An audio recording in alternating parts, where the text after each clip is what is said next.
Bom, pessoal, vamos lá. São Paulo acabou de encerrar a fase de grupos da Libertadores, conseguiu garantir o primeiro lugar do grupo, o que era quase que como uma obrigação, porque a gente sabe que esse grupo de São Paulo é muito fraco, de fato. Eu achava que o nosso calcanhar de Aquiles seria o Libertad, que inclusive é o time que vai para as oitavas de final junto com o São Paulo. Então, Tadieres e Alianza Lima estão brigando ali para ver quem vai para os playoffs da Sul-Americana, mas são dois times bem abaixo, assim como o Libertad também. Quando jogou com o São Paulo, a gente conseguiu perceber que realmente é um grupo bem abaixo. Isso é interessante porque às vezes a gente sustenta uns discursos, a gente vê uns discursos na internet que são sustentados por aquela questão que a gente sempre fala. Ah, mas o time tá muito bem nas Copas. Quais são as Copas que o São Paulo está disputando esse ano? São Paulo disputou a Copa do Brasil, eliminou quem? Eliminou o Náutico, que está na Série C do Campeonato Brasileiro, que é um time bem abaixo da média, bem abaixo mesmo. Venceu as partidas, aqui no Morumbi teve um pouquinho mais de dificuldade, lá jogou um pouquinho melhor, mas mesmo assim é um time bem ruim. E aí a gente vem para a Libertadores, a gente enfrenta três times que também são ruins, então o Tadieres era de fato o patinho feio do grupo, apanhou quase de todo mundo, o Alianza Lima também não é um time de encher os olhos, e o Libertad, que é razoavelmente ali, depois do São Paulo, o melhor do grupo. Então a gente tem ali três times que disputaram com a gente vagas que são times que não representam risco para ninguém. E aí a gente avança e, de fato, a permanência do Zubeldia, ela fica pautada justamente nessa questão de, o time tá muito bem nas Copas, só que se a gente pegar os adversários que o São Paulo enfrentou nas Copas, a gente consegue ver que são adversários fraquíssimos. E daqui para frente, a gente vai acabar enfrentando times que tem um pouquinho mais de qualidade, né? Porque se a gente pega um time um pouquinho mais qualificado, a gente sabe como que funciona. A gente sabe como que funciona o futebol do São Paulo, principalmente no Campeonato Brasileiro. Então a permanência do Zubeldia, ela fica pautada justamente nesse discurso de que o time está muito bem nas Copas. Só que a gente consegue perceber que, por exemplo, o Zubeldia já tem um ano completado no São Paulo. A gente iniciou esse ano no Campeonato Paulista, São Paulo não fez um bom campeonato, foi eliminado porque não teve a capacidade de dar um chute no gol do Palmeiras, teve toda aquela questão, aquela polêmica de arbitragem, que na hora a gente bate tanto na arbitragem, que a gente esquece de falar do desempenho do time também, que não teve coragem, não teve vontade, não teve nada para passar no Campeonato Paulista. Então a gente caiu no Campeonato Paulista, ele teve um período ali sem jogos oficiais, ele teve um período em que ele poderia ter arrumado o time, mesmo assim a gente voltou, parece que pior do que estava no Campeonato Paulista, que já tiveram partidas ruins. Então, se a gente pega um balanço do trabalho do Zubeldia, a gente consegue comparar com outros treinadores que tinham elencos inferiores. E eu falo isso aqui porque realmente, às vezes, eu acho que tem uns torcedores que eles se iludem com muito pouco. Porque, o São Paulo tá bem nas Copas. Na Copa do Brasil, a gente pode enfrentar na próxima fase já times que são da Série A do Campeonato Brasileiro. Uma possibilidade é sorteio. Já na Libertadores, a gente vai estar em um pote, onde estão os primeiros classificados, então a gente não vai pegar times fortes, mas mesmo assim, se a gente avança, a tendência é ficar muito mais difícil as competições. E aí, aonde que isso vai se pautar? Quando o São Paulo for eliminado de tudo e ter apenas o Campeonato Brasileiro e você olhar e é o Zubeldia no banco. Então, nossa, Johanna, você não tá feliz com a vitória do São Paulo? Eu tô feliz, só que hoje se resume muito bem ao que eu já cansei de falar aqui. O São Paulo vence partidas, mas não por mérito, porque o treinador fez um trabalho absurdamente fora da casinha. São Paulo vence porque alguns jogadores têm esse poder de decisão, que é o caso do Luciano, que a gente bate muito no Luciano. Mas todas as vezes que o Luciano sai do banco de reservas para a equipe, normalmente ele decide para o São Paulo. As últimas partidas foram decididas por garotos de Cotia. Hoje, a gente ganhou uma partida com o Luciano decidindo, que já tá no DNA dele, é um jogador muito decisivo. Porque senão a gente teria mais um empate. O Rafael fez excelentes defesas, porque senão a gente poderia até sair derrotado, porque o Tadieres era absolutamente tudo ou nada. Então a gente fica nessa gangorra aonde a gente não consegue, eu não consigo enxergar pontos positivos numa vitória do São Paulo. Muito pelo contrário, ficou extremamente irritante assistir aos jogos do São Paulo. Hoje, cai por terra também aqueles discursinhos que a galera fala que o Zubeldia não é um treinador retranqueiro. Ele é retranqueiro e eu vou explicar pra vocês por quê. Hoje a gente tinha praticamente 7 jogadores defensivos em campo. 7 jogadores defensivos em campo. A gente tinha uma trinca com Ferrarese, Sabino e Arboleda, sendo que o Ferrarese, na maioria das vezes, faz a lateral, mas ele é zagueiro de ofício. Então a gente tinha Ferrarese, Sabino e Arboleda. A gente tinha 2 laterais, Enzo Dias e Wendel, que são laterais com técnicas defensivas. E a gente tinha 2 volantes de marcação em campo, o Pablo Maia e o Bobadilha. A gente tinha 2 volantes, então somando isso, a gente tinha 7 jogadores defensivos em campo para jogar contra o Tadieres, que era de fato o pior do grupo, para jogar contra o Tadieres em campo. Quem que justifica isso? Ninguém no mundo vai poder sentar comigo e debater comigo e dizer que esse elenco é pior do que o elenco dos anos passados. Ninguém vai conseguir me convencer porque isso não é possível. Se a gente olhar o elenco que o Dorival pegou, que o Dorival não fez uma boa campanha no Campeonato Brasileiro, verdade seja dita, ele conseguiu a sua vitória fora de casa contra o Bahia. Quase nas últimas rodadas do Campeonato Brasileiro lá, com o gol do Caio Paulista. Num milagre. Então, assim, ele também não fez um bom Campeonato Brasileiro, mas se você pegar o elenco que o Dorival tinha e conseguiu fazer esse time ser campeão da Copa do Brasil, conseguiu fazer esse time ter brio e ter vontade, por que o Zubeldia em um ano não consegue, no mínimo, ajeitar a equipe? Porque o São Paulo, gente, vamos voltar aqui para a realidade, o São Paulo não é uma equipe organizada. É aquela questão, ganhou, mas não convenceu. E até onde isso vai se sustentar na Libertadores da América? Até onde isso vai se sustentar na Copa do Brasil? Como que isso vai se sustentar? Como que esse discurso vai se sustentar? Ganhou, mas não convenceu. Gente, não tem condições. A gente parece uma vitrola quebrada, um disco arranhado, mas é a realidade. O time do São Paulo não joga bola. O time do São Paulo não enche os olhos de você falar, poxa vida, que puta partida que eles fizeram. Não, é muito pelo contrário, eu sinto desespero, é um time completamente desorganizado. E aí a gente vê à beira do campo um treinador que tá suspenso. Nas oitavas de final, a gente não vai ter o Zubeldia, e isso não é engraçado, em mundo nenhum.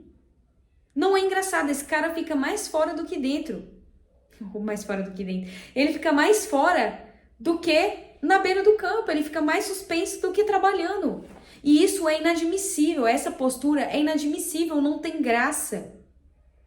Não é legal, não é humorístico, não é, nossa, como defende as cores do São Paulo. Você pode defender as cores do São Paulo sem ser um ridículo, que fica correndo pelos cantos, parecendo um bobo da corte, e reclamando com o juiz e tomando amarelo. Você tá vendo que o juiz tá completamente tendenciado pro lado do Tadieres, porque de fato o juiz tava, vamos concordar aqui? De fato ele tava. Ele deu 10 minutos, deu 8 minutos de acréscimo, o jogo foi acabar com 10.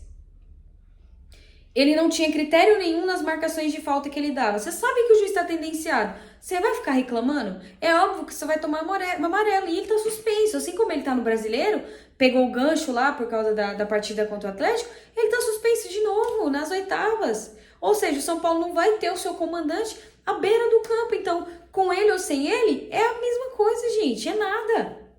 É nada.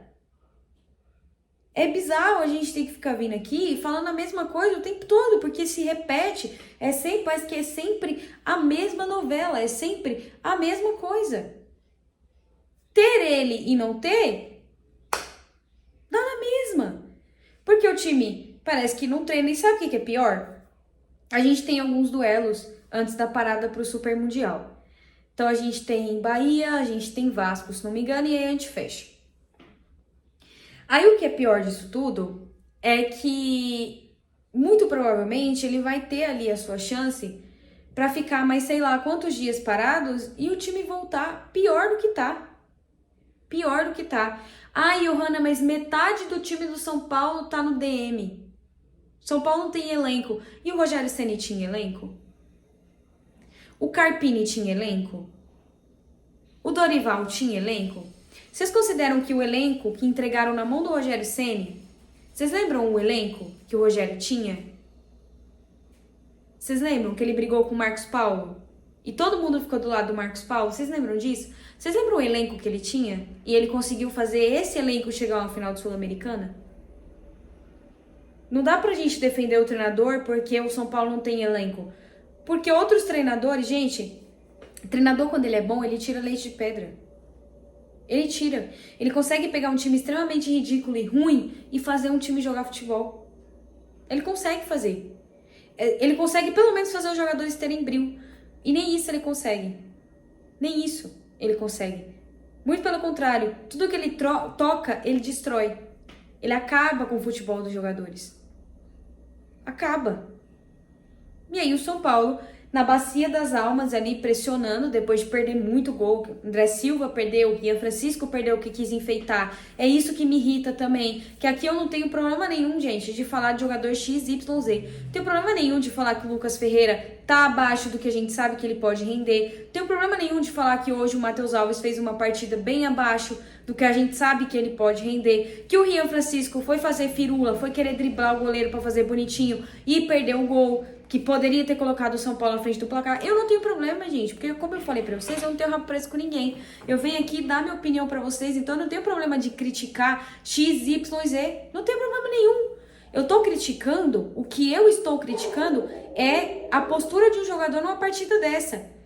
O Ferrarese, por exemplo, o time não conseguia chutar no gol, o Ferrarese querendo dar passe de letra.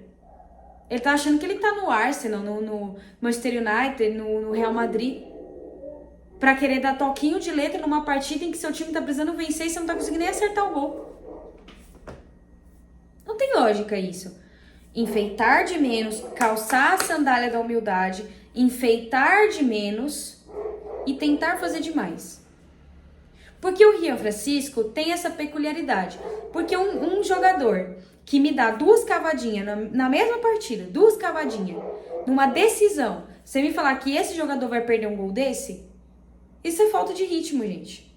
É nitidamente falta de ritmo, porque o moleque fica mais no banco do que jogando. É nitidamente falta de ritmo e de querer enfeitar, fazer gracinha, ao invés de sentar uma bomba pro gol, que foi o que o Henrique fez. Saiu driblando meio mundo e meteu uma bica pro gol. É isso que você tem que fazer. Pô, você tem que pegar e calar a boca do treinador. Falar, olha aqui o que você tá deixando no banco de reservas. Olha aqui, você tá me deixando no banco de reserva pra colocar um André Silva de titular. É isso que você tá fazendo. É calar a boca do treinador. Calar a boca. É simplesmente calar a boca do treinador. Ponto. E pra gente finalizar, teve o lance do Bobadilha com o Navarro, que a gente ainda não sabe o que aconteceu. Eu vi que a briga tava comendo solto ali, o jogador começou a chorar, eu não entendi nada, e ele falou que queria abandonar o campo. Não sabemos o que aconteceu, não vou vir aqui no meu canal condenar ninguém, dizer que o Bobadilha fez isso, fez aquilo, que eu não sei. E honestamente, eu não tô a fim de tomar processo de ninguém, então... O que supostamente rola na internet, supostamente, não sei se é real, não sei se é verdade, não vou afirmar isso, porque o próprio jogador saiu de campo, eu até fiquei esperando pra ver se ele ia falar o que aconteceu, mas ele falou que se sentiu ofendido por algo que o Bobadilha falou, mas que ele não queria comentar sobre, que o Bobadilha sabe o que fez. Inclusive, depois da partida, o Luciano mandou o Bobadilha descer, então ele nem tava ali na rodinha que o Zubeldia fez. Ele mandou o Bobadilha descer direto pro vestiário e ele foi. Então, provavelmente a coisa foi séria. Provavelmente ele falou alguma coisa que ofendeu mesmo o jogador do Tadieres. E a gente sabe que ali no calor do momento, às vezes você fala uma coisa ou outra, mas você não pode extrapolar o limite da cidadania. Você não pode extrapolar as coisas que você fala. E, supostamente, Bobadilha teve falas de cunho racista com o jogador do Tadieres. Supostamente, gente, de novo, não vou afirmar, eu não sei se é. Os jornalistas vão apurar e aí mais pra frente a gente vai saber o que aconteceu. Mas agora, no momento, o que circula nas redes sociais é que supostamente o Bobadilha teve falas racistas com o jogador do Tadieres. Se de fato foi isso, eu venho aqui amanhã ou depois de amanhã, trago um vídeo pra vocês pra gente conversar sobre isso, porque pra mim não tem, honestamente, tem atitudes que não tem mais espaço no futebol. principalmente aqui no Brasil, onde a gente tem... O Brasil é um país com muitas diferenças em vários sentidos, então não faz nenhum sentido você passar das 4 linhas e você agredir alguém verbalmente com falas que podem ofender aquela pessoa, independente do que tenha acontecido. Se você não tem a coragem de ser uma pessoa digna, de tratar a outra pessoa como você deseja ser tratado, e em pleno 2025 você consegue ter falas racistas com um companheiro de trabalho seu, pra mim não tem espaço no São Paulo. Ah, mas como você é radical? Foda-se, sou radical. Eu sou extremamente radical porque eu abomino todo e qualquer tipo de preconceito. Abomino. Não tem espaço na minha vida, não tem espaço no meu ciclo social você tratar outra pessoa mal por causa de condição financeira, por causa de condição de cor de pele. Não tem espaço no meu ciclo você ser homofóbico, racista e preconceituoso com qualquer coisa que seja.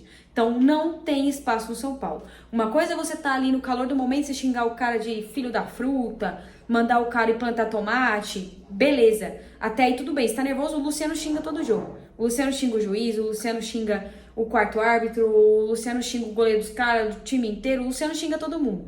Mas você não pode passar do limite das 4 linhas e ofender uma pessoa com algo que você sabe que vai machucar essa pessoa. Então, tipo, chegar lá no cara, chamar o cara de macaco ou qualquer coisa do tipo, isso não tem espaço no futebol. Olha a caralhada de campanha que a gente tem contra racismo, contra homofobia dentro do futebol.